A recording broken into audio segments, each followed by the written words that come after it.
Buenas noches, bienvenido al capítulo 1 de Linux 1. El capítulo es Introducción a Linux.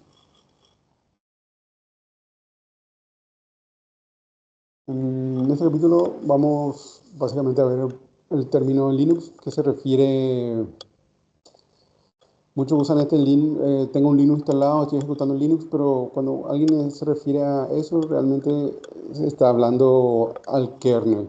Y en realidad uno lo que tendría que decir es, bueno, estoy ejecutando la distribución de Debian o la distribución tal, que eso es en sí es un Linux, vamos a decirlo. Entonces, Linux se refiere al kernel. Y cuando uno tiene un sistema operativo instalado, lo que se refiere es que ese kernel está ejecutando un conjunto de herramientas que se llaman distribución. Entonces, si nosotros tenemos una distribución de Debian, por ejemplo, lo que está ocurriendo es que tenemos un kernel 6 punto algo que está ejecutando ciertas librerías o ciertos paquetes o ciertas aplicaciones que al ejecutarse en conjunto crean una distribución, lo que nosotros conocemos como un sistema operativo completo. O sea, sería una distribución de Debian o una distribución de Linux Mint o una distribución de Red Hat, distribución de Fedora, CentOS, lo que fuera. Eso es lo que se conoce como distribución.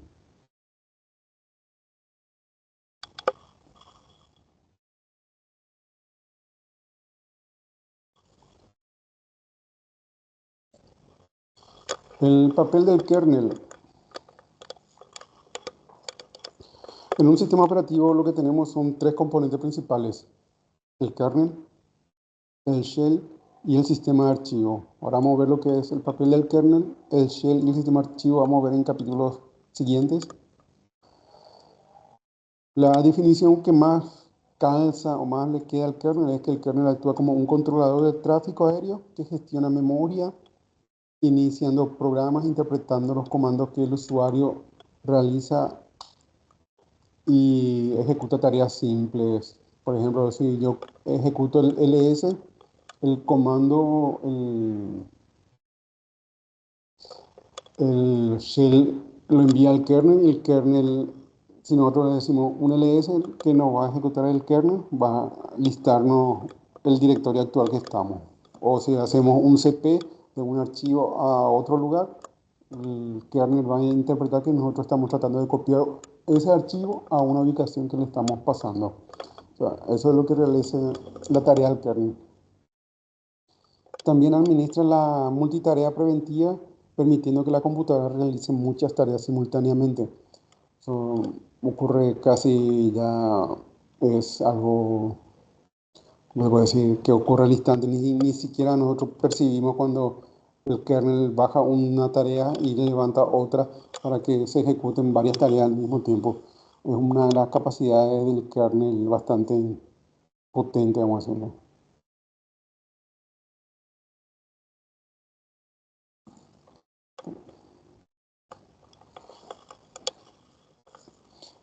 El El kernel anteriormente, en las instrucciones más viejas, cuando todavía no era muy usado el término de multiprocesador o multinúcleo en los procesadores, sí ahora es típico tener un procesador que tiene dos núcleos y seis hilos o algo más así.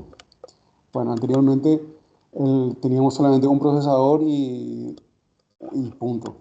Entonces, en ese momento es que Linux, ya prácticamente de su creación, es que soporta la multitarea. Entonces, ¿qué es lo que realmente hacía el kernel? El kernel baja un proceso, sube otro y va manteniendo o gestionando de forma eficiente la memoria, asignando según lo que sea necesario, al igual que los procesos. Entonces, uno tiene esa sensación, o por lo menos tenía esa sensación, en que el sistema operativo estaba ejecutando varias cosas o varias tareas al mismo tiempo. Eso es lo que hacía anteriormente, o sea, sigue haciendo, pero lo hacía ya desde forma natural desde su inicio.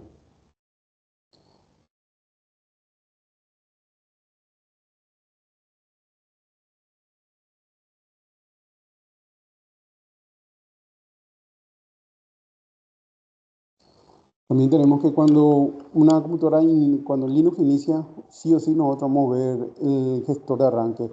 Actualmente va a salir una pantalla negra que va a decir group tal versión, la versión actual del kernel con el sistema, con la distribución de Linux que tengamos instalada y nos va a dar algunas opciones más, que por ejemplo va a ser si queremos hacer algún un tipo de tarea preventiva o simplemente vamos a esperar el tiempo que está seteado o que seteamos para que inicie la computadora.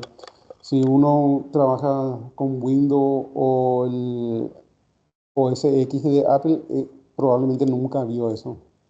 Esa ventana que prendemos, sale el BIOS, o sea, sale el post donde salen las informaciones de la computadora y directamente sale un group donde nos permite también si es que tenemos otra distribución de Linux o si tenemos instalado otro sistema operativo, ya sea Windows o, o otra, nos va a aparecer ahí las opciones para bootear con la que uno quiera trabajar.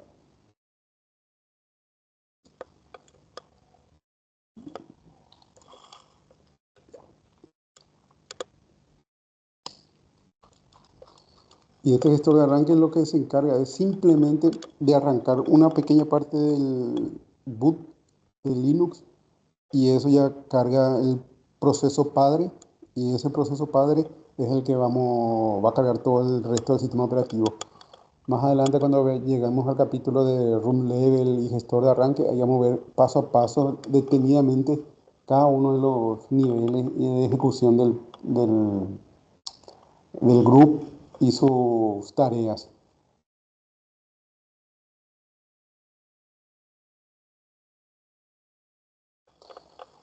Por aplicaciones, si vamos a decir que el kernel es el centro, todo lo que está alrededor del kernel es una aplicación. La misma distribución Debian, Red Hat, Ubuntu, esas distribuciones son aplicaciones para el kernel. El kernel todo ello lo ve como una aplicación que el kernel se encarga de actuar como un controlador de tráfico aéreo para las aplicaciones. Entonces, todo lo que nosotros hagamos, todas las solicitudes que envíen, ya sea que abrimos una hoja de cálculo, necesitamos recursos de memoria, CPU y queremos guardar algo en un almacenamiento, todas esas cosas, el kernel es el que se encarga de gestionar.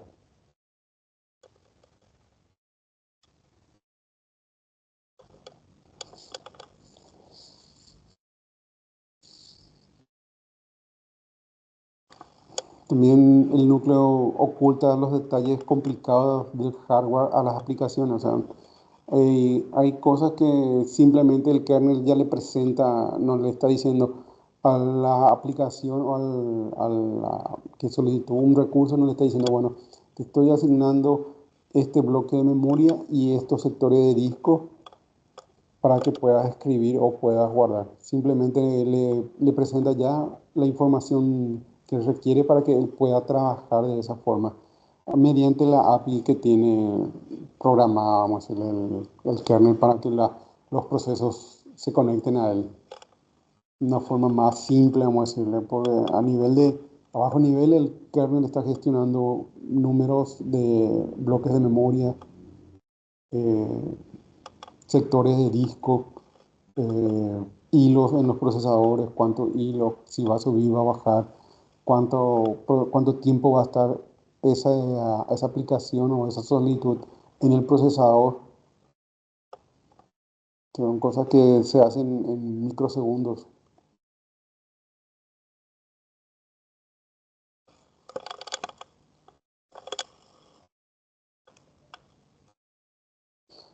La palabra clave es el proceso, una abstracción que el kernel lo utiliza para cargar y gestionar las tareas.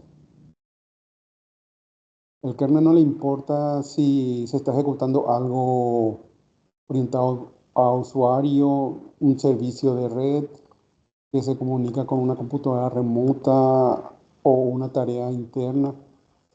El kernel no le importa esas cosas. El kernel lo único que hace es eh,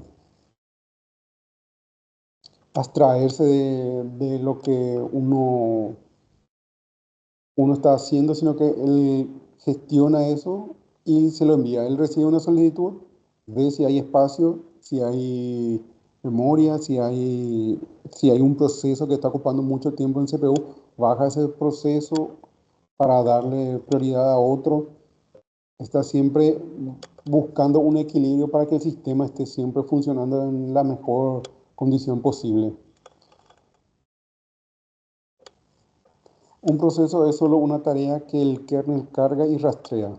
Una aplicación puede incluso necesitar múltiples procesos para funcionar, por lo que el kernel se encarga de ejecutar los procesos, iniciarlos, detenerlos, según la solicitud de los recursos. Por eso es que el kernel siempre está funcionando al 100%, vamos a decirlo. Siempre está rastreando los procesos. A veces uno levanta un proceso y el proceso padre, vamos a decirle, un proceso padre se cierra de una manera abrupta y quedan los procesos hijos corriendo, vamos a decirle. Pero en realidad esos procesos hijos lo único que están es ocupando espacio en memoria porque esos procesos ya no pueden correr porque el proceso que los inició ya no existe.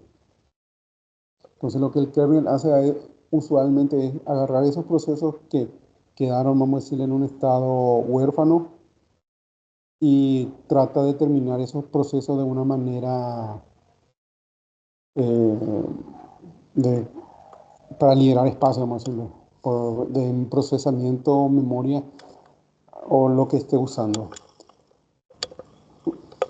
Eso es lo que se encarga de realizar, una de las tareas principales que tiene el kernel, de rastrear procesos que hayan quedado sin su proceso padre, vamos a decirlo, y terminar esos procesos para que los, no se quede ningún, ¿cómo se diría? Zombie, ningún proceso zombie corriendo, o sea, usando recursos de la CPU o memoria.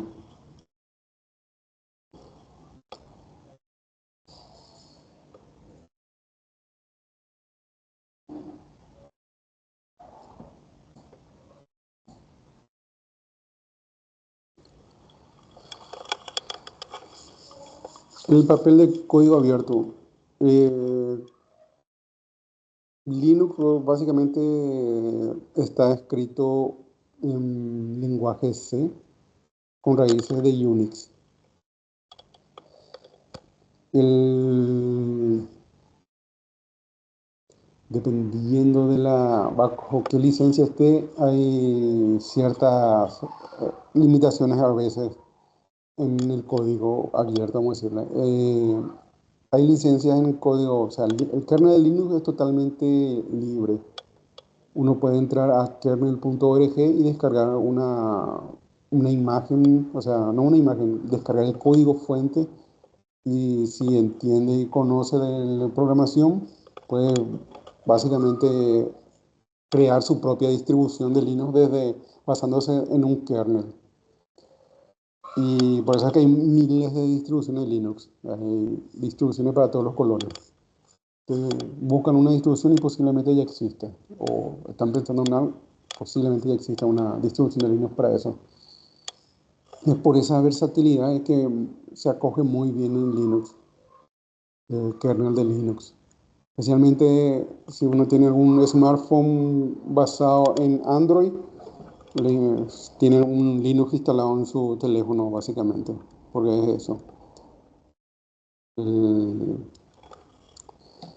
Básicamente es lo mismo, pero tiene sus distinciones, vamos a decirle. Pero es un kernel de Linux que está corriendo en un teléfono celular. O sea, lo mismo pasa con algunos dispositivos como televisores que tienen una interfaz, posiblemente está corriendo alguna versión de un kernel de Linux orientado a ese hardware. O sea, que se desarrolló y se optimizó para que funcione en ese dispositivo.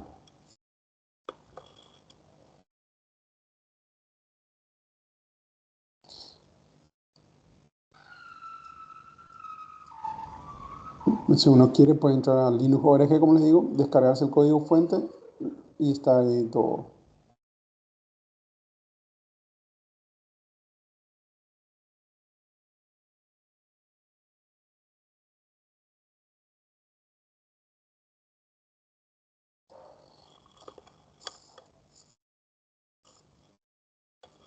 Históricamente eso es algo que se ocurrió bastante. Todo estaba bajo licencia de código cerrado. Licencia de código cerrado tenemos un ejemplo, Microsoft es uno de ellos, Unix también. Podría haber, pero no modificar el código fuente. El código abierto, por otro lado, promueve el acceso a la fuente y la capacidad de modificar.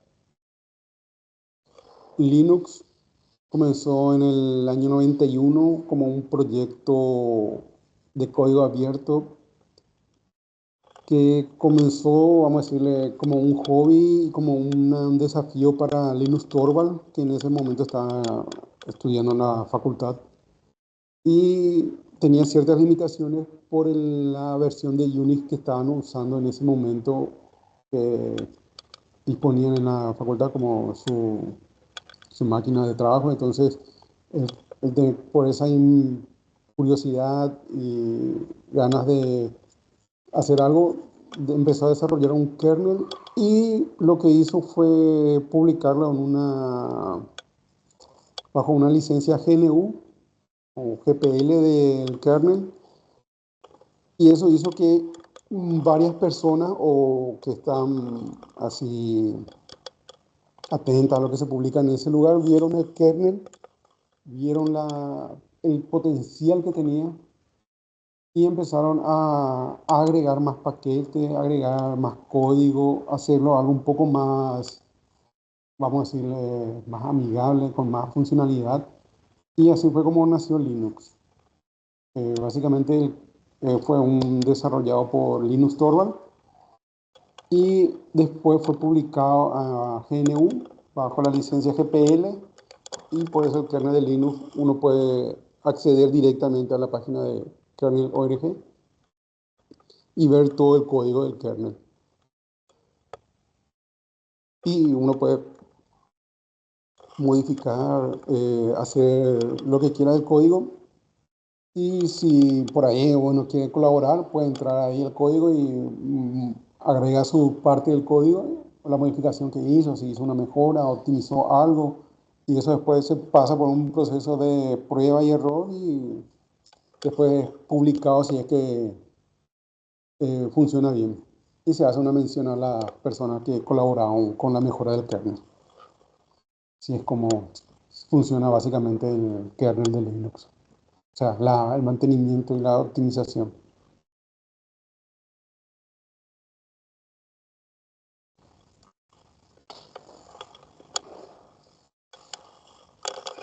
El proyecto GNU, o sea, las personas que estaban detrás del GNU cuando vieron la potencialidad o los beneficios que había alrededor del kernel de Linux, lo que hicieron fue empezar a construir herramientas para que funcione como un sistema operativo. Entonces, cada uno iba agregando algún código, alguna parte, y se iba formando lo que ahora mismo nosotros conocemos como una distribución.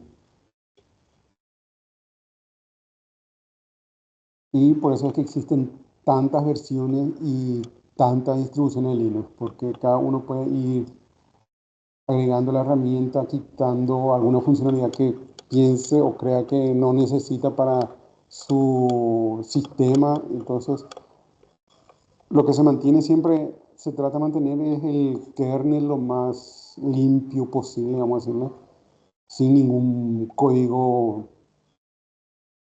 de tercero, porque una vez que entra un código, vamos a decir, un código cerrado, eh, ese, ese kernel ya no puede más ser actualizado o subido o modificado para la comunidad, porque lo que se busca es que siempre el código sea código abierto.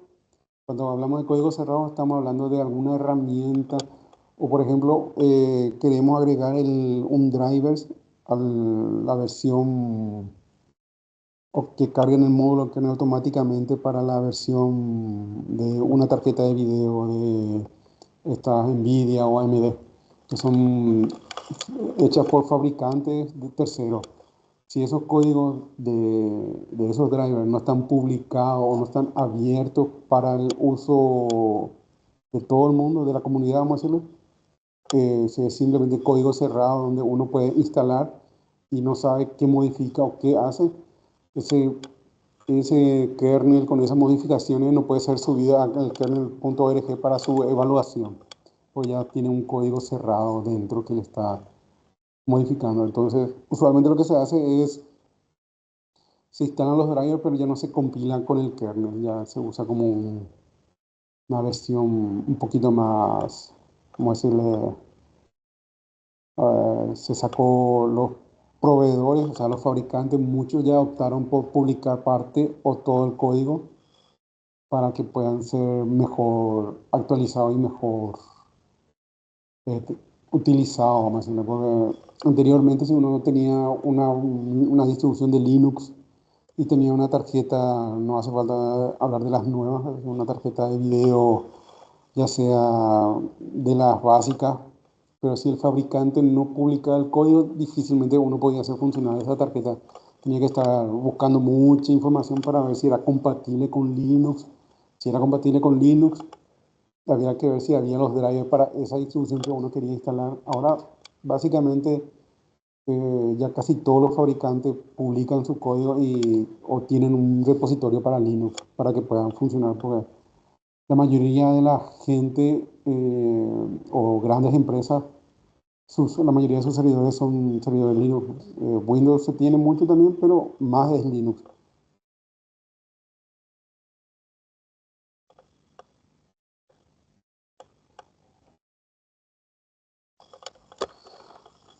Un sistema Linux completo consta de un kernel Linux, herramientas GNU, aplicaciones orientadas a cliente, como ser correo electrónico, procesador de texto, navegadores, y todas esas herramientas, vamos a decirle,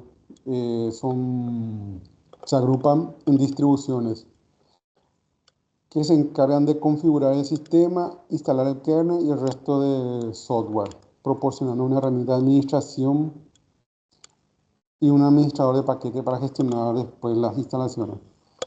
Básicamente, cuando nosotros instalamos un sistema operativo o una distribución de Linux, actualmente la mayoría, salvo algunas distribuciones muy específicas, la mayoría ya es.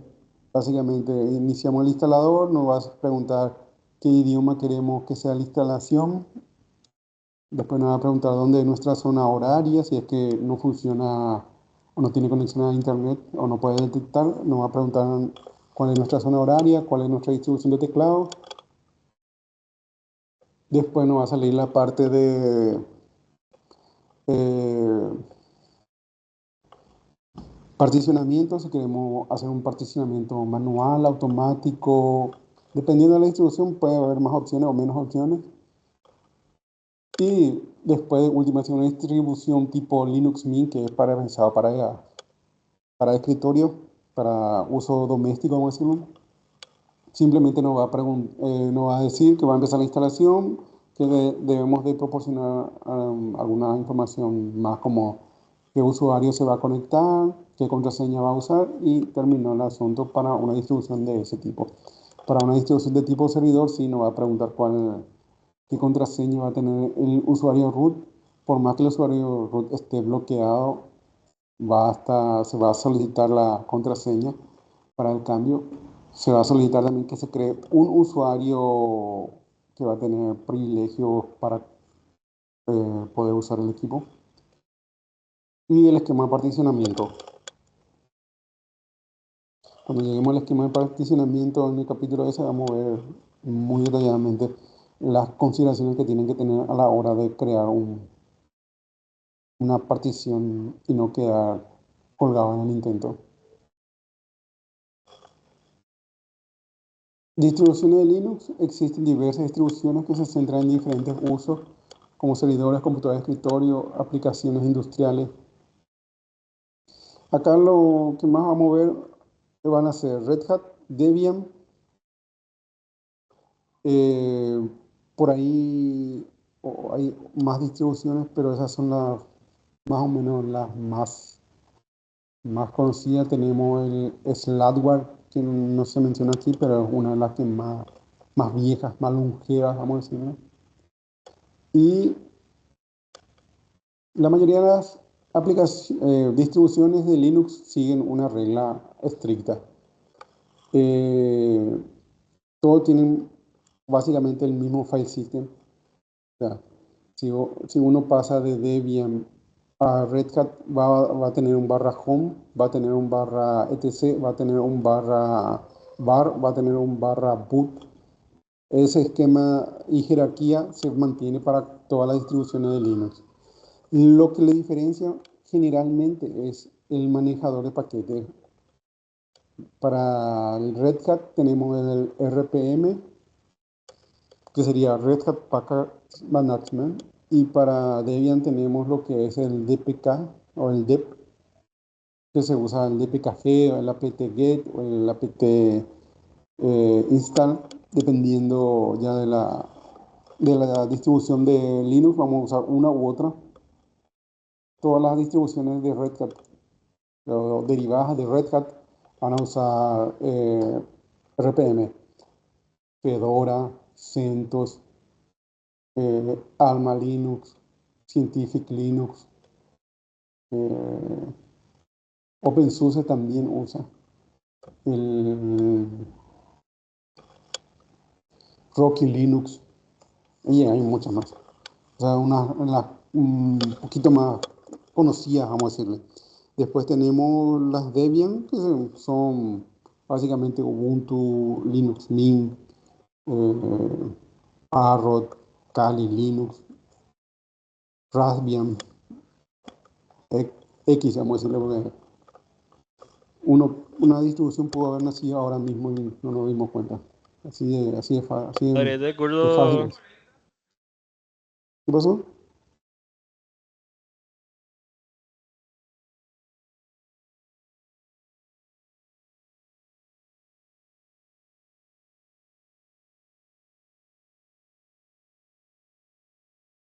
Pues, sí,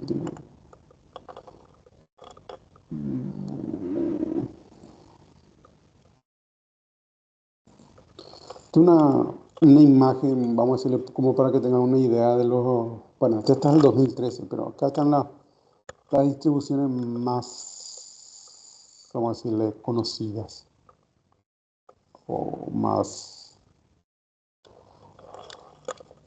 que más van a escuchar por ahí. Está el Red Hat, el Slackware, Debian,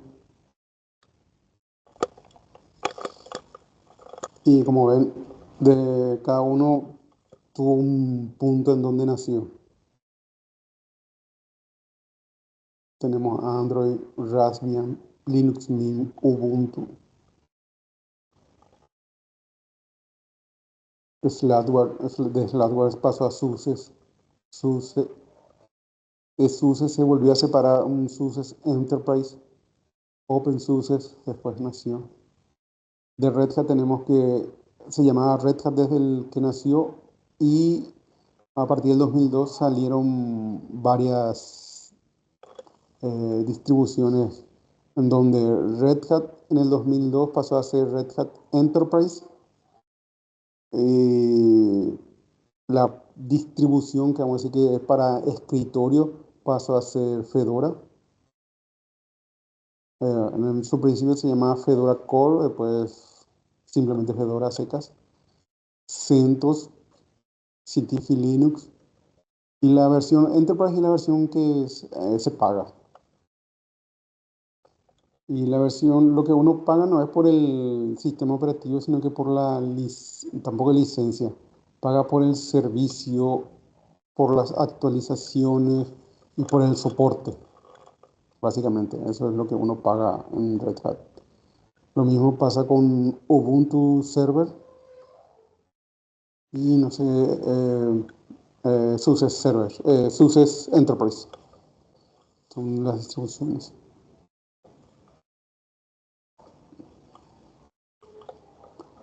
Como ven aquí, en el 2007 apareció Android.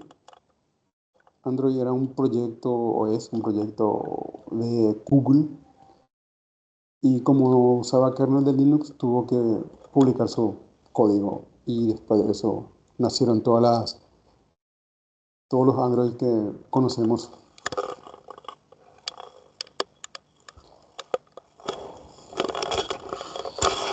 La plataforma hardware, básicamente cuando Linus Torvald creó su kernel de Linux, o su Linux, vamos a decirle, él lo creó basándose en la computadora que él usaba, creo que era una 386 de ese momento, la computadora que él manejaba, y todo el sistema operativo solamente era compatible o solamente o corría solamente en en ese tipo de hardware. Una vez que cuando él lo subió ahí y la gente vio el potencial que tenía ese kernel, empezaron a agregarle más hardware, más soporte de chips, y así empezó a crecer. Como esa bola nunca se detuvo, esa bola de nieve sigue creciendo hasta que los procesadores Intel dieron mayor soporte, los procesadores dieron más, o sea, los fabricantes vieron eso, y el soporte para el Linux casi se volvió omnipresente, porque los desarrolladores de hardware anteriormente, cada hardware quitaban para su propio sistema operativo, y eso lo hacía muy caro. Por eso que mucho tiempo había hardware que era muy caro o era muy difícil de mantener. Por ejemplo, en algún momento algunas televisiones o algunos propios, vamos a decirle, teléfonos sacaban su propia distribución de sistema operativo, y eso lo hacía encarecer mucho el precio. Entonces, cuando los fabricantes se dieron cuenta que en Linux, vamos a decirlo, en el kernel de Linux, uno podía fácilmente tener el kernel, modificarlo, darle soporte a su hardware, y luego simplemente hacer el front-end, como se dice ahora, entonces era mucho más barato y salía mucho más barato a ellos el desarrollo de ese sistema.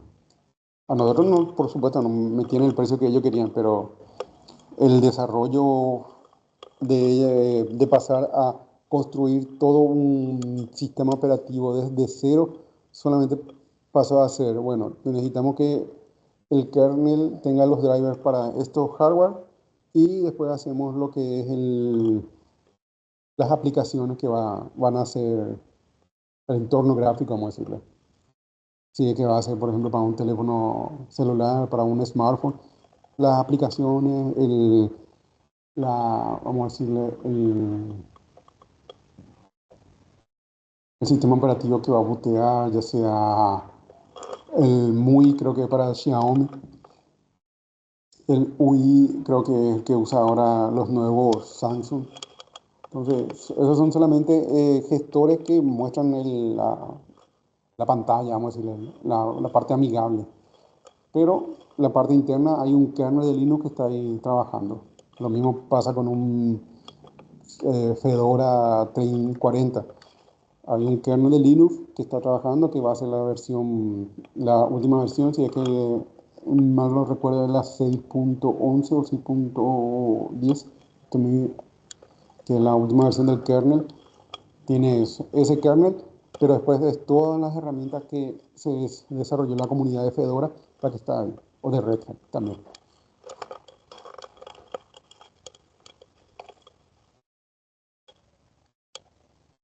Entonces, los fabricantes se dieron cuenta que es más fiable, que más económico para ellos tener libre liberar su código para el drivers, y después personalizar su sistema a su medida.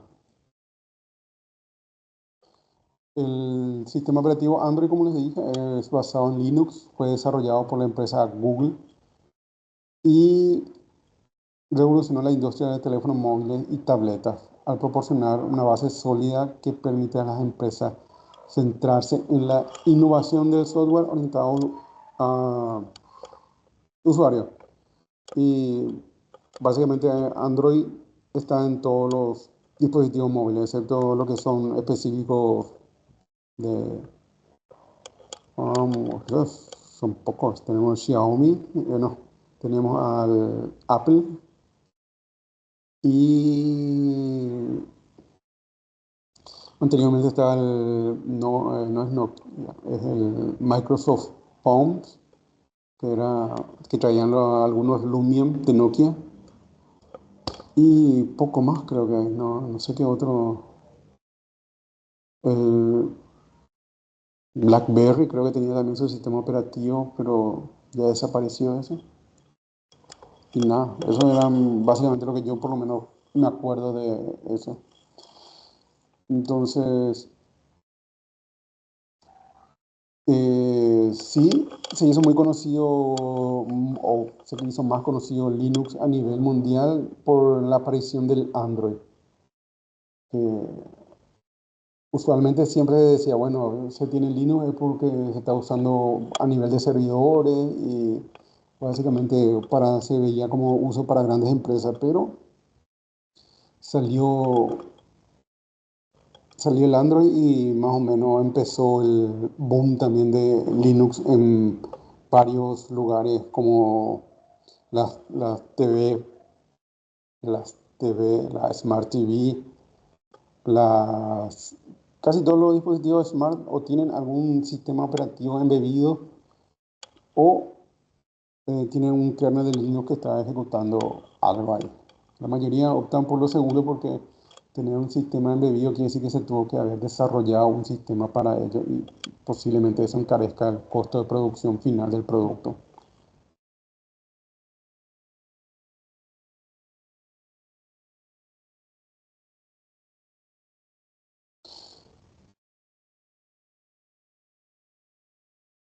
Pero Android no es compatible con Linux y Linux no es compatible con Android. O sea, uno no puede entrar a la App Store y darle desde un Linux instalarme esta app. No, no le va a dejar.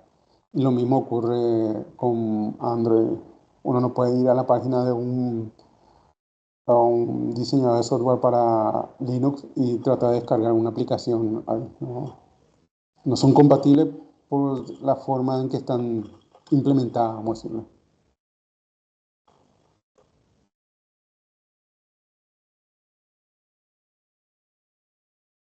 Linux también se encuentra en otros dispositivos de consumo como enrutadores inalámbricos, Tivo. Tivo es más una TV, un dispositivo, una TV que actúa como núcleo del sistema y permite ejecutar software personalizado interactuando con los usuarios de manera estable sin que tengan que conocer los detalles de Linux. El, bueno, el Tivo acá creo que no llegó tanto, pero es una televisión tipo un Smart TV, vamos a decirlo. Después ya salieron las Smart TV.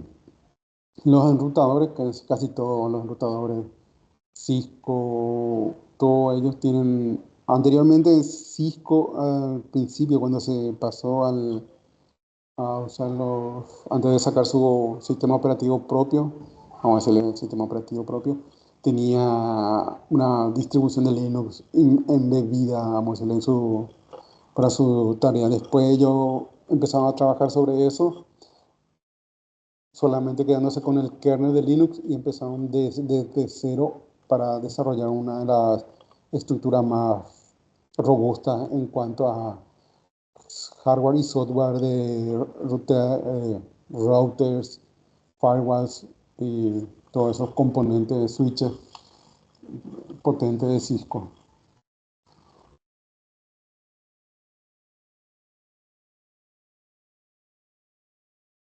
El shell, el shell es el intérprete al que nosotros vamos a tener la interacción, vamos a decirle. Va a ser el lugar donde nosotros vamos a escribir el comando y nos va a devolver una respuesta por pantalla, ya sea que el comando se ejecutó satisfactoriamente o dio un error. O en algunos casos, si tenemos unos errores que salen por consola, va a empezar, el shell va a empezar a salir, vamos a decirle, algunos dicen, está imprimiendo basura en el monitor, pero en realidad, si el sistema operativo está teniendo muchas fallas, esas fallas van a empezar a imprimirse por pantalla. En algunas ocasiones solamente aparecen en los logs, en otras ocasiones, si es un error un poco importante, el kernel va a enviar al shell para dar una alerta para que el usuario vea que hay un error en su sistema. Y hay varios shells, no hay un solo shell. Eso vamos a ir viendo cuando lleguemos al capítulo de shell, los distintos shell que se puede tener.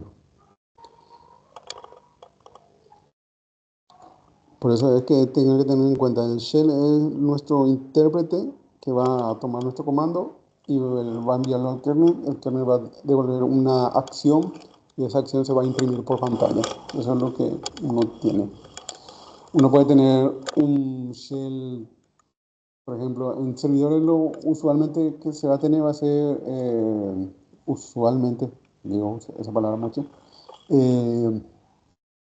va a tener una pantalla negra que va a ser su terminal.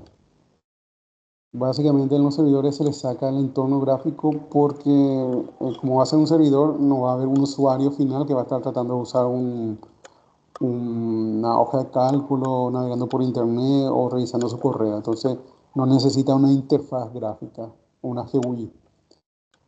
Las GUI usualmente se usan para las distribuciones de escritorio. Y la línea de comando sería el CLI. Uno puede tener una interfaz gráfica y abrir una terminal desde ahí. Entonces, ese también va a ser una terminal de Linux. El uso de la CLI tiene muchas ventajas y entre ellas repetición de comando. Un shell GUI, o sea, para hacerla simple, esta parte tiene la oportunidad, por ejemplo, si nosotros en Windows escribimos en CMD algún comando, ese comando después ya, si cerramos la terminal, ese CMD y volvemos a abrir, no vamos a tener un historial o no vamos a poder repetir ese comando.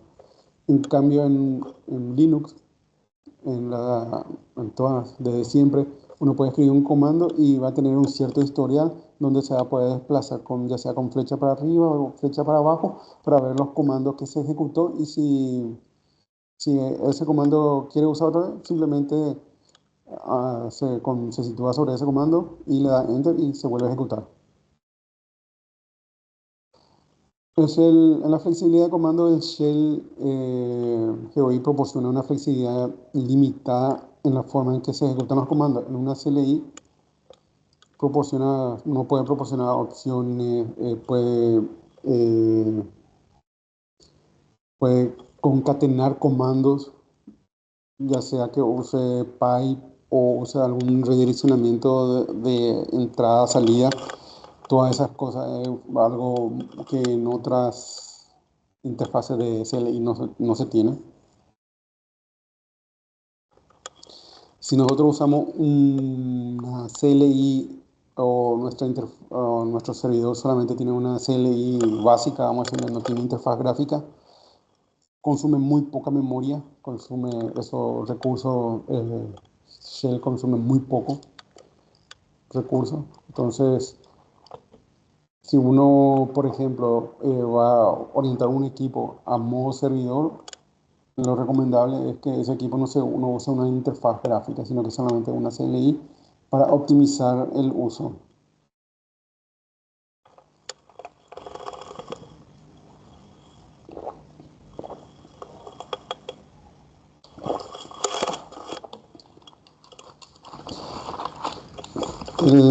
La secuencia de comando, con una CLI se puede crear un script que pueda ejecutar varias cosas al mismo tiempo. Se puede crear un script que vaya ejecutando unas ciertas tareas que si lo hiciéramos de forma manual, puede que tengamos que hacer varios. Si tenemos una interfaz gráfica y se puede hacer de interfaz gráfica, podríamos hacerlo, pero por ahí nos va a llevar mucho más tiempo en clic aquí, arrastrar aquí, copiar de aquí a allá. Entonces una de las funciones o una de las cosas que es muchísimo más rápido, por ahí la primera vez va a ser engorroso porque vamos a tener que hacer el script, probar si funciona bien, perfecto, si no depurar hasta que quede perfecto y después una vez se ejecuta y eso lo que hace es automatizar nuestro trabajo, hacer más eficiente nuestro trabajo porque vamos, por ahí estamos acostumbrados a hacer de forma manual, clic aquí, arrastrar aquí, pegar ahí, pero en alguna de esas podemos equivocarnos, entonces, porque somos humanos, nos vamos a equivocar. Entonces, podemos, haciendo un script y haciendo unas pruebas y probando una o dos, tres veces hasta que vemos que hace lo que tiene que hacer. Y una vez eso, simplemente lo automatizamos para que se ejecute cada cierta vez o ya sea que se tenga que ejecutar una vez al día, por ejemplo, a una hora determinada. Eso podemos crear una tarea programada con un Chrome y para que se ejecute a esa hora y nosotros simplemente verificamos que se haya ejecutado, ya sea revisando los logs o verificando si la tarea terminó. Eso es una forma muy eficiente de trabajar. El acceso remoto, esa es una de las ventajas que tiene el CLI de Linux, que es el acceso remoto.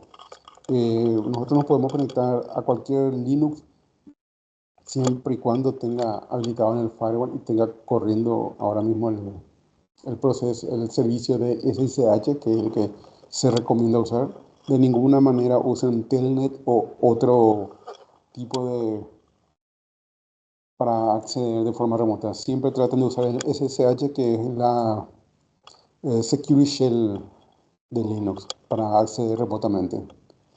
Y es la forma que uno usualmente hace SSH, nombre del servidor o dirección IP del servidor, se proporciona un usuario y contraseña y se conecta. Ya sea que estemos desde un Windows y estemos utilizando una terminal, un emulador de terminal o desde Linux, simplemente abriendo la CLI, vamos a decirle, una terminal de Linux y ya nos proporciona nuestra posibilidad de conectarnos a otro equipo. Y básicamente todos los Linux tienen esa posibilidad siempre y cuando tengan instalados los paquetes adecuados. Digo que no todos traen instalado por defecto, pero los servidores la mayoría de las veces dice permitir conexión a través de, o sea, conexión segura. Y eso quiere decir que nosotros estamos habilitando el SSH para que podamos conectarnos al servidor. Y usualmente la mayoría de los Linux ya viene con el firewall instalado y configurado para bloquear. Entonces, en el proceso de instalación, cuando le decimos que sí permita, o sea, que si vamos a usar un servidor de conexión SSH, ya habilita eso en el firewall, el protocolo que, que se va a usar.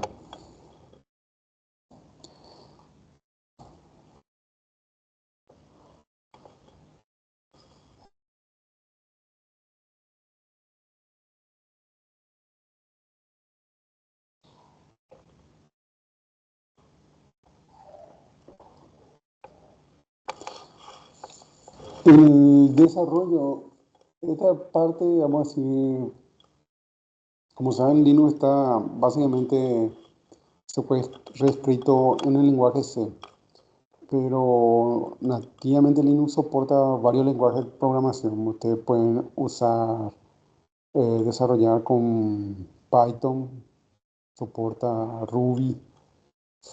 En línea de comando, Linux básicamente soporta lo que nosotros querramos. O sea, uno tiene que simplemente, si necesita una herramienta muy específica, por ahí puede ser que no tenga soporte, pero en línea de comando, básicamente, desde que abrimos la terminal ya podemos empezar a escribir código, ya sea en C, C++, tiene Java también. Sí, hay que instalar algunos paquetes, pero son pocos, no es algo imposible.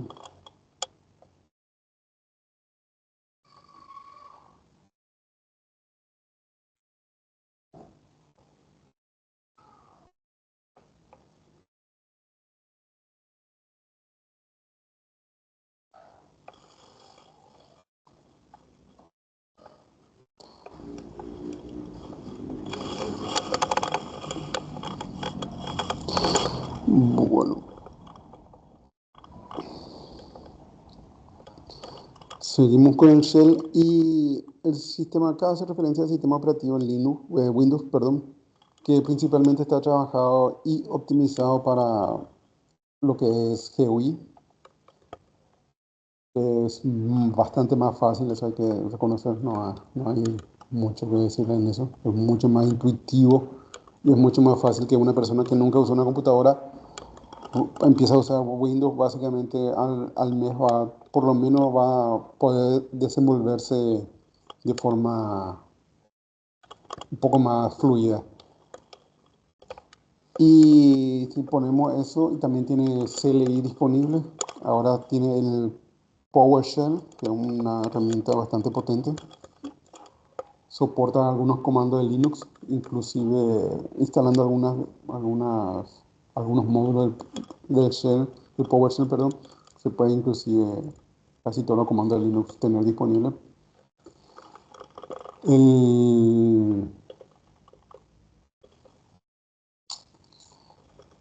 Después de eso, al igual que Linux tiene, al igual que Windows, perdón, Linux tiene una CLI, una GUI.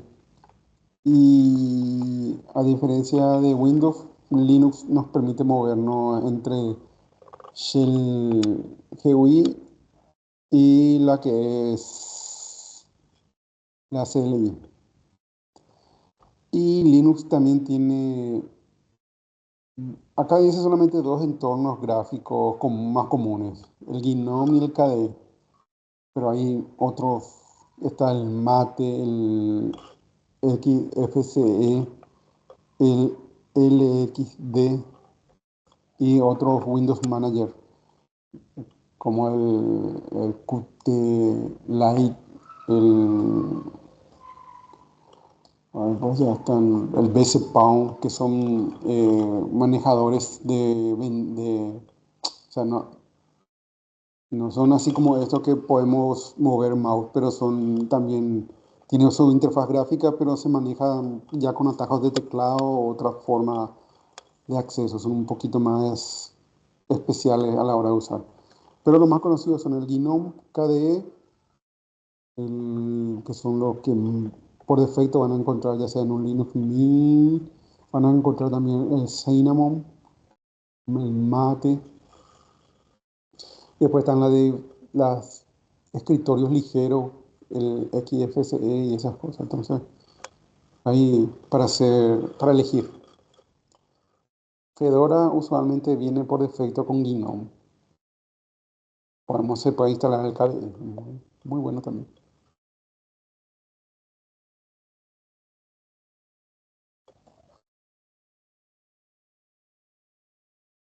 El shell o el bash es vamos a decirle, la interfaz de la línea de comando. Ofrece interfaz gráfica y las varios shell.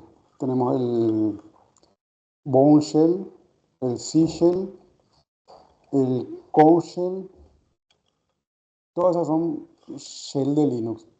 Lo que varía es un poco cómo interpretan los scripts, más básicamente. El C Shell está pensado para script, escrito en C más que otras cosas. El Bourne Shell tiene algunos comandos y algunas diferencias, cómo interpretar los, los procesos que se hacen en el script, más que otra cosa. Porque el ls va a existir en el C Shell, en el Bourne Shell o en el Bash Shell. No, eso va a existir. Lo que va a cambiar va a ser cómo se trabaja o cómo procesa o qué biblioteca usa para ejecutar algún script. Cuando nosotros creamos un script, usualmente tenemos que decirle qué intérprete de shell va a usar. Entonces, si por ejemplo estoy usando vamos a poner un ejemplo, un C shell, y yo tengo un script y ejecuto, y si ese script fue escrito en un bash, eso puede que funcione y puede que no funcione. ¿Por qué puede ocurrir eso? Porque la primera línea siempre se le dice con qué intérprete va a usar. Y si uno, por ejemplo, escribe o está acostumbrado a usar un solo shell, vamos a decirle, no va a haber problema, siempre va a usar ese shell. Pero si, por ejemplo, ese script lo lleva otra persona y esa otra persona usa otro shell y ejecuta ese script, es más probable que no funcione bien o directamente de unos errores, porque algunas variables de entorno, algunas bibliotecas no están, no usan el C shell, por ejemplo. Entonces lo que se hace es, en la primera línea se le dice, bueno, este script va a ejecutarse con este bash. Y ese bash por más que nosotros estemos corriendo en otro shell, no hay un problema porque al ejecutarse la primera línea ya le está diciendo al intérprete qué va a usar para ejecutar ese script y se va a correr con esa herramienta.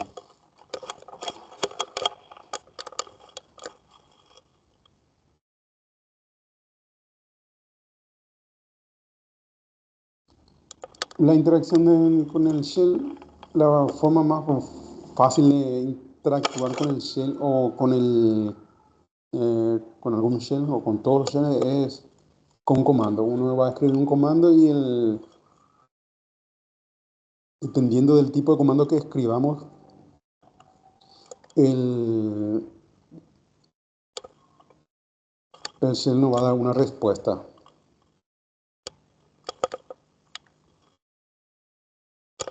En este caso se está ejecutando el comando ls. El comando ls es un comando para listar. Va a listar el contenido de un directorio. Y en este caso, para este ejemplo, se está usando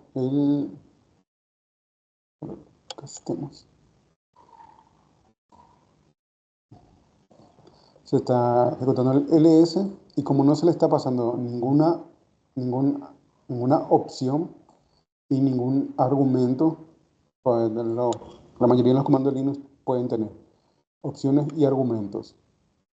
Las opciones van a ser las modificaciones, vamos a decirle, eh,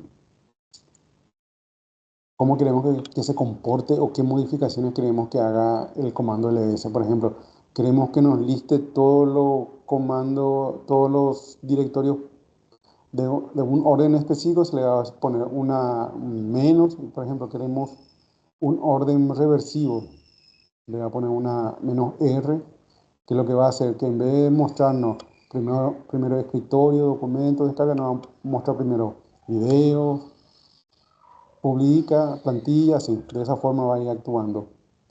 Y el argumento va a ser sobre qué vamos a estar trabajando. Podemos decirle barra, por ejemplo, un directorio tmp.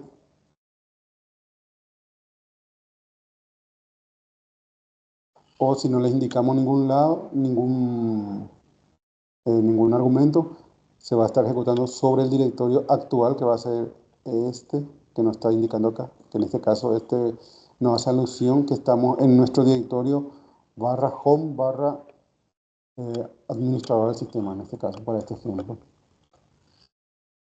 Entonces vamos a ver si, para que se vea un poco mejor, vamos a ver si esto está. Siguiendo ese ejemplo, por ejemplo, si yo hago un ls sin ningún argumento, sin ninguna opción, simplemente nos va a mostrar eso. Si yo le hago menos R,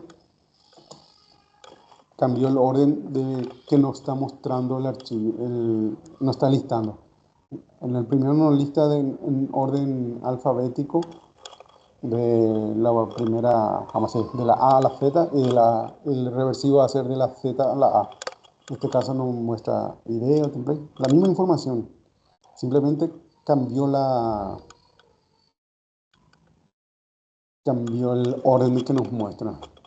Eso es una forma de listar. Otra forma es listar, por ejemplo, con una opción, vamos a decirle la lista larga, que es una lista así, pero quiero que me aplique a esta ubicación, que este sería nuestro argumento. Y al darle este, simplemente nos va a mostrar el contenido que hay dentro de este directorio barra tmp. Y nos dice que no hay nada. Vamos a cambiar por algo que tenga alguna información, etc. Ahí no va a listar. Vamos a quitar la opción menos L para que sea más. Bueno, igual.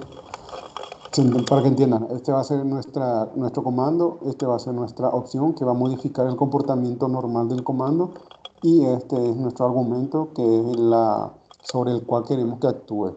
Si nosotros no le indicamos ninguna ubicación, le estamos diciendo que ejecute sobre el mismo directorio actual.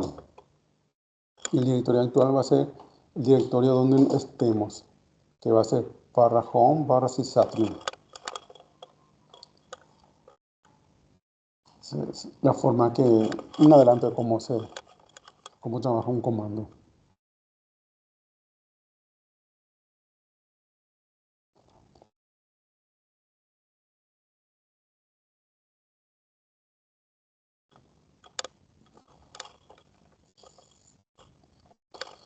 Básicamente lo que le dije recién, comando, opciones, argumento.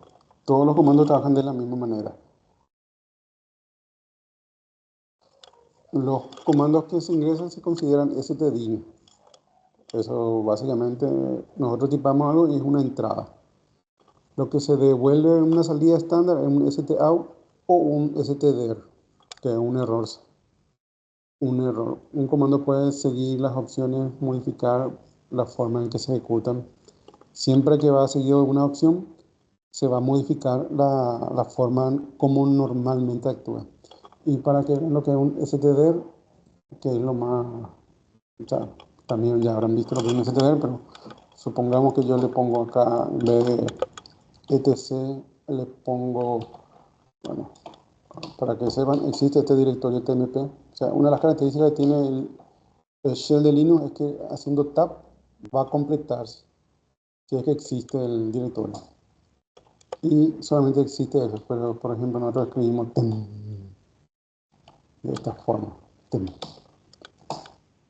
Y nos va a decir que el LS no tiene acceso a esta ubicación, o la segunda opción es que no existe no encuentra el archivo directorio. Es un stder, para que tengan en cuenta. Y un stout es esta información, que el comando se ejecutó y nos mostró el resultado en pantalla. Algunos comandos no nos van a mostrar ningún resultado, simplemente se ejecutó y funcionó. Eso, por ejemplo, es el copiar y pegar, o sea, hacer un cp, origen, destino, ejecutamos y va a tardar lo que, si es mucho archivo, va a tardar un tiempo. Si es un archivo corto, sí lo hace al instante. Entonces, no vamos a ver un error en el momento.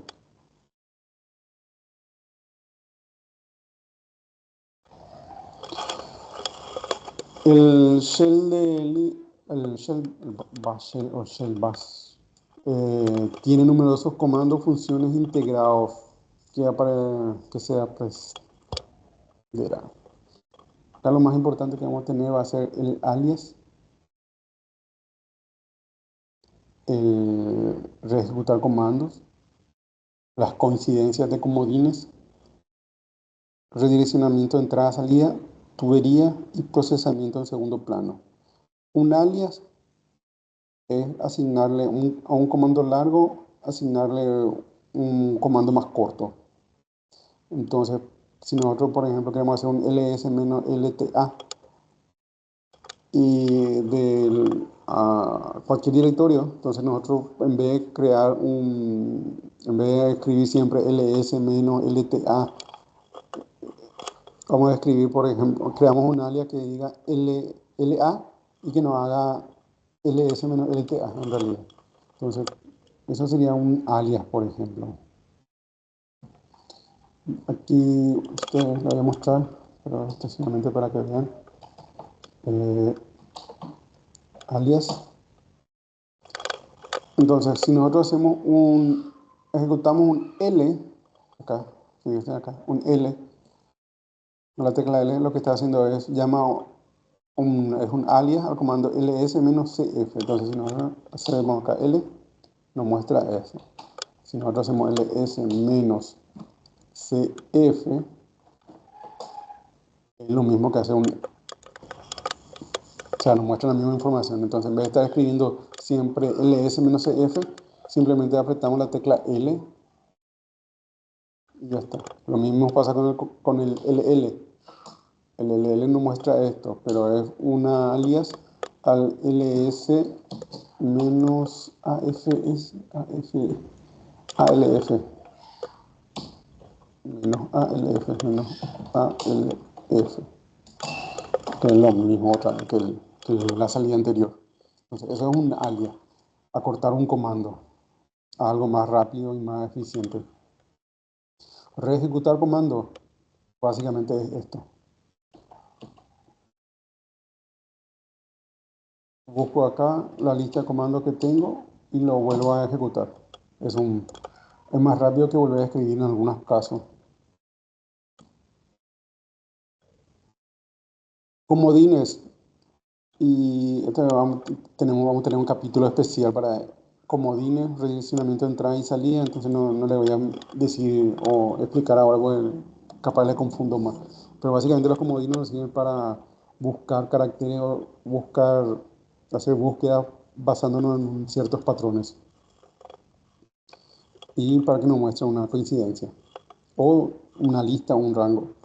El redireccionamiento es algo que vamos a ver, un capítulo especial para eso, que tenemos como redireccionar entrada, salida. Básicamente podemos mover el flujo de la entrada, de la salida, ya sea a un archivo o a otro comando. La tubería es algo que básicamente la salida de un comando, redirigirlo a otro comando.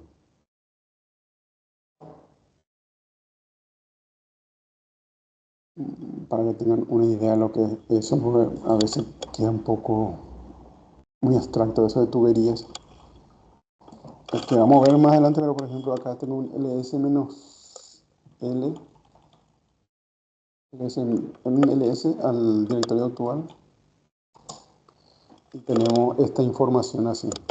Pero a mí no me importa ver toda esta información, sino que solamente yo quiero ver lo que empiezan con T mayúscula. Entonces lo que puedo hacer es redireccionar eso y para eso se usa esta barra vertical que se conoce como pipe y un comando que vamos a ver más adelante que es el grep, que nos va a servir para filtrar, y le voy a poner T, nada más así. Vamos a ver qué pasa. Y ahí me filtró y solamente me mostró del listado que tendría que haberme mostrado todo esto. Se lo envió al comando grep y el comando grep lo que hizo fue filtrarme y solamente me mostró el que empezaba con tem. Y no es lo mismo tem que tem en minúscula, porque no es lo mismo. Linux es case sensitive, lo que está escrito en mayúscula es distinto a lo que está escrito en minúscula. Entonces, eso tienen que tener en cuenta y llevar siempre presente. Hola no es igual a escribir hola, tampoco es igual a hola, o todas las modificaciones que a usted se le escribe, se le ocurra. Hola. O sea, todo esto en Linux para un archivo va a ser un nombre distinto de archivo. Si nosotros estamos buscando así, no vamos a encontrar, salvo que podemos hacer esta es una opción que vamos a ver más adelante, pero se puede hacer esto, menos i minúscula, que va a ser que omita que sea in case y nos va a buscar tanto minúscula y mayúscula. Vamos a ver esto más adelante, una explicación breve nomás ahora. Eso, la tubería y el procesamiento en segundo plano es la posibilidad que nosotros tenemos de ejecutar un comando y enviarlo al background para que ahí se ejecute de una manera que, por ejemplo, necesitamos usar la terminal porque estamos en la terminal, no tenemos otra interfaz, por ejemplo, tenemos la GUI, o sea, no tenemos una GUI, tenemos solamente una CLI, donde solamente tenemos conectado un monitor a nuestro servidor y necesitamos seguir trabajando. Entonces, no podemos estar dándonos el lujo de ejecutar un comando y esperar que se termine todo ese comando que puede tardar 5, 10, 15 minutos, no sabemos. Pero va a ser un comando que se va a demorar en procesar o en terminar su proceso. Entonces, con una combinación de teclas la enviamos al background y eso nos habilita nuevamente nuestra CLI para que sigamos ejecutando otros comandos mientras que él sacaba el otro.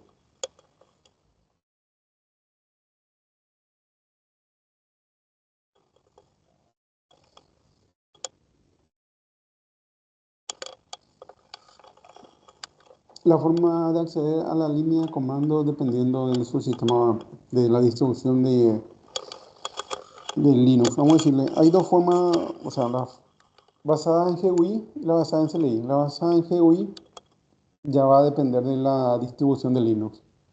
Le puedo decir, tiene que ir al botón de tal, no. Cuando instalemos la distribución de Linux que tenga una GUI, le voy a mostrar cómo acceder a ello. En algunas situaciones, creo que casi todas las GUI, no sé si todas, con control R se puede abrir lo que sería una micro menú donde uno puede escribir qué comando quiere ejecutar y ahí le permite abrir, por ejemplo, la terminal. Pero básicamente es irse a, por ejemplo, aplicaciones, buscar ahí terminal y darle clic y ahí nos abre una terminal para poder acceder a la shell. Un sistema basado en CLI, el sistema una vez que prende ya va a salir esto.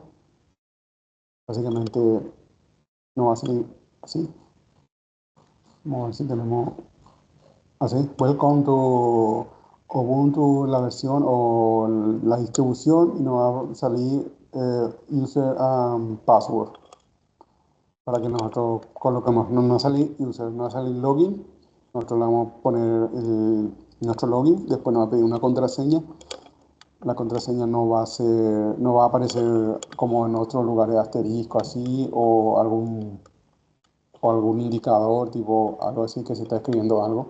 Simplemente va a estar el prompt, que es esto que está titilando ahí. Se va a aparecer ahí en ese sentido. Entonces esa es la única información que nosotros tenemos.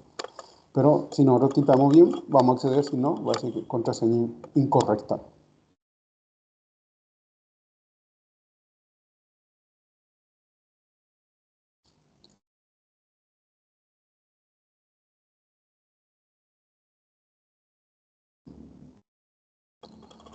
Con la llegada de las computadoras personales, las terminales se convirtieron en emuladores de software que interpretan las entradas del usuario y bueno, básicamente acá lo que estamos diciendo es que si nosotros tenemos un sistema operativo en nuestra casa o tenemos un sistema operativo como este, Windows, vamos a decirle como un ejemplo, y queremos conectarnos a nuestro servidor o a nuestra computadora Linux, tenemos que usar una pseudo terminal o algún emulador de terminal. En este caso, un ejemplo puede ser esto, PuTTY, que nosotros le podemos decir el nombre de nuestro servidor. Si es que tenemos resolución de DNS, le ponemos ahí nuestro servidor A o servidor-B-A y nuestro puerto siempre va a ser el 22 y siempre tenemos SSH.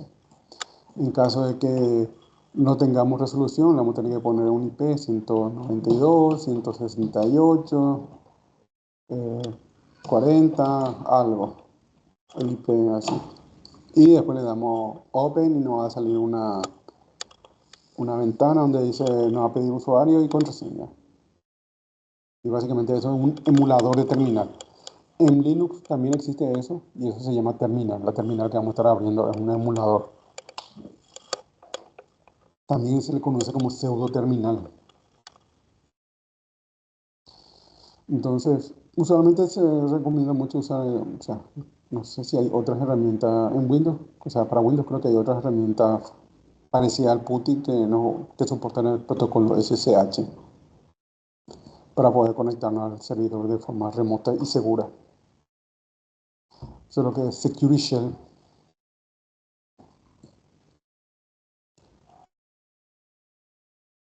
Además del kernel y el shell, otro componente importante que era que vimos que era el sistema de archivo. Y para un usuario el sistema de archivo es una jerarquía de directorios anclada desde una raíz en la parte superior del árbol. Por eso es que se confunde mucho esto. Esto sería lo que nosotros en Windows sería C, la raíz. Y hay un estándar que todas las distribuciones Linux básicamente todas tienen. O sea, si uno se instala un Red Hat va a tener, si uno tiene un Debian va a tener esa estructura, si uno tiene un Ubuntu va a tener que tener esa estructura porque es algo que es un estándar y se trata que todos respeten eso para que si un usuario está trabajando en una distribución, vamos a decirle Linux Mint, y ahora se tiene que mudar porque en su oficina se pide que se usen todo distribuciones basadas en Red Hat, va a tener que usar un Red Hat o un CentOS o un Fedora. Y básicamente lo único que va a cambiar va a ser su sistema, su distribución y su gestor de paquetes para instalar paquetes, y el resto va a ser siempre igual. Y una jerarquía, para ir cerrando esto, es así. Tenemos la raíz, que se conoce como raíz. No, no es un directorio, o sea, esto para que más o menos ustedes puedan ubicarse, ¿no? Pero si nos vamos aquí en nuestra maquinola que tenemos aquí, vamos a esta ubicación, hacemos un ls, no hay un directorio raíz. Ese es el punto de montaje máximo. ls menos wd. Muestra que estamos en la raíz. Y aquí, este es nuestro punto de montaje, vamos a decirle, el directorio superior donde podemos subir. Después si hacemos un cd para subir más arriba, básicamente estamos en la parte superior, no va a haber un cambio. Entonces, este va a ser nuestro directorio raíz, donde va a ser nuestro punto de montaje. Y en esta raíz se van a ir montando barra bin, barra boot, barra det, barra etc, barra home, barra lib64, barra mnt, barra opt y todas las tmp, user, perdón, y barra bar. Y dentro de eso también podemos tener otros directorios, como ser bin, barra lib, barra local, barra cache, barra. Pero algo que tienen que tener en cuenta es que si yo en Linux poner así está mal, barra antes, por eso hace alusión a que esto está en la raíz. En realidad acá tendría que ser, bueno, como es un ejemplo no está tampoco muy, un modo de que tengan una idea nomás. Antes de esto siempre va a haber algo que se va a llamar var, va a ser el directorio que está arriba, barra var, va a estar ahí, barra var, barra caché, barra, o sea, barra log, barra spool, barra tmp. Y antes del bar va a estar la barra. Este va a ser una ruta completa, así. Va a ser barra barra caché, barra barra log, barra barra log, barra spool, barra tmp. Aquí simplemente debería haber omitido o esta barra o se omite esta barra acá al principio, puede ser la que está haciendo, puede generarle alguna confusión. Para mostrarle lo que les estoy diciendo, por ejemplo, vamos a hacer ese el barra cd barra, bueno, cd barra tenemos barra caché, Y bueno, tendría que haber figurado así, caché nomás, porque si yo hago un, como dice ahí, cd barra caché,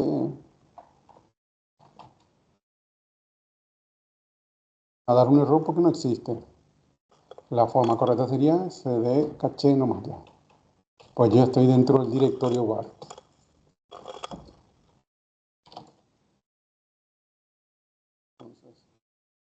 El origen siempre va a ser la barra.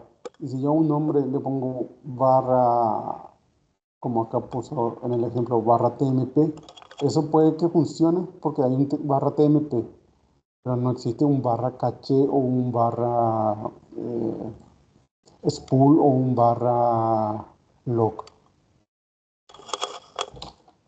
Si yo hago un bar log, ahí sí, va a funcionar porque sí existe esa ruta. Esa es una ruta completa donde tengo mi inicio, que va a ser barra, que es la raíz de todo, mi punto de montaje. El directorio var existe, entonces está bien. El subdirectorio dentro del var existe, lo que es el log, sí existe, entonces va a llegar hasta ahí. Y va a funcionar. Si yo hago un pwd, que es el comando para ver dónde estoy, me va a decir que estoy en barra var, barra log. Y si yo quiero volver arriba o a mi home, simplemente tengo que escribir barra, sin cd, perdón, sin ningún argumento, y esto directamente me va a enviar a mi home. Esos son atajos de comandos que de repente a uno le puede servir para volver a su eh, directorio de origen, vamos a decir, a su directorio home, sin tener que escribir, cd barra home barra sysadmin, que básicamente debe hacer lo mismo eso. Entonces, para que tengan en cuenta, es barra, después debajo de la barra va a ir todo lo que es estos directorios de montaje Linux.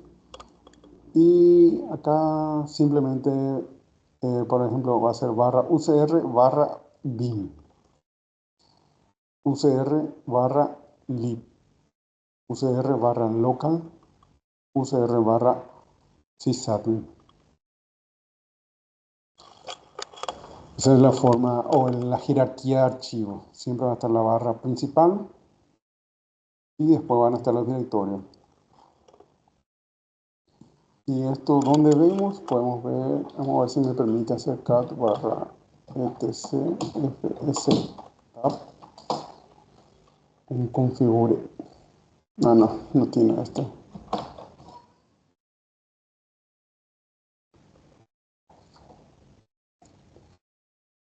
Tiene ese archivo. Bueno, como una máquina, vamos a decirle, una micro máquina, como es, esta debe ser no una máquina virtual propiamente dicha, sino que debe ser un Docker, puede ser una máquina que está en contenedores o un Kubernetes, la forma que sería más práctico para tenerlo ahí. Bueno.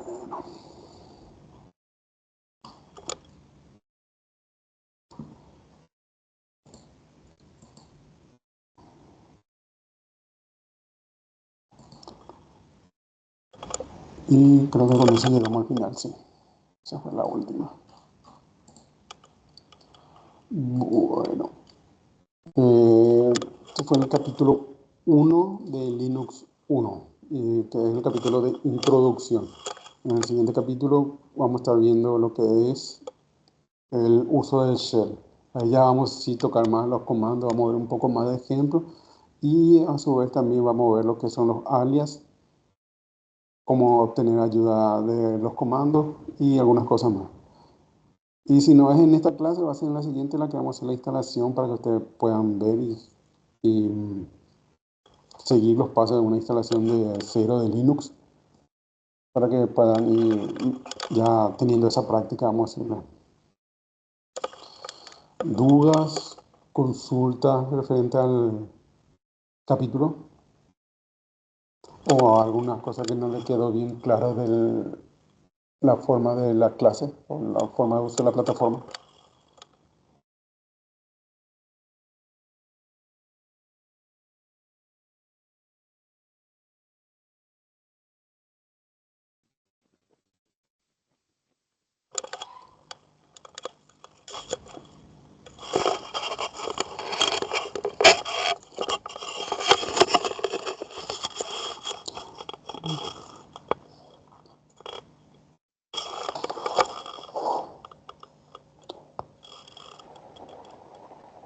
Hola.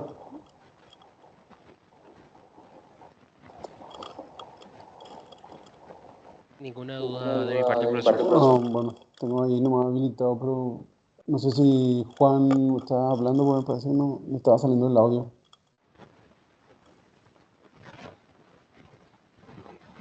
No, no sale tu audio, lastimosamente. Bueno, si no hay ninguna duda, ninguna consulta, yo ya estaré subiendo los videos, si es que puedo ya mañana, pero no sé si le va a servir tampoco, no sé si van a tener acceso a la plataforma, pero bueno, voy a tratar de subir de igual manera para que ustedes puedan ya ver si pueden acceder o no. Esa parte está por parte de la